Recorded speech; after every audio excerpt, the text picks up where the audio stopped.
Welcome to our channel. Today we how to update IHSS provider account profile step by step clearly. To update your IHSS provider account profile, start by visiting the IHSS website. Log in using your provider credentials. Once logged in, locate the account profiles section on your dashboard. Click on the edit button next to your profile information. Review your current details, including your name, contact information, and address. Make any necessary changes or updates to your personal information.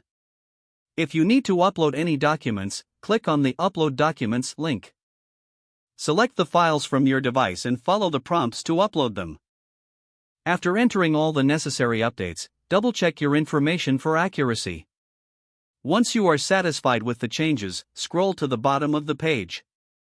Click on the Save Changes button to submit your updated profile. You should see a confirmation message indicating that your profile has been updated successfully. If you encounter any issues, refer to the Help section for assistance. Log out of your account once you have completed all updates. Remember to keep your login credentials secure for future access. If the page does not load, refresh the browser or try again in a private or incognito window. Make sure you are using the correct email address, then retype it carefully to avoid small typos.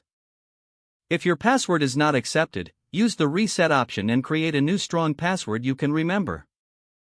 Check your spam folder for verification or security emails, then complete any requested confirmation steps. Enable two-factor authentication if available to improve account security and reduce unauthorized access risk. After signing in, review your profile details so your contact information and settings are accurate and current. If you see an error message, note it down and try again after restarting your device and internet connection.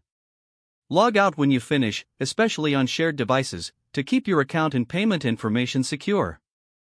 If the page does not load, refresh the browser or try again in a private or incognito window. Make sure you are using the correct email address, then retype it carefully to avoid small typos. If your password is not accepted, use the reset option and create a new strong password you can remember. Check your spam folder for verification or security emails, then complete any requested confirmation steps. Enable two-factor authentication if available to improve account security and reduce unauthorized access risk. Don't forget to like this video and subscribe to our channel for more step-by-step tech guides.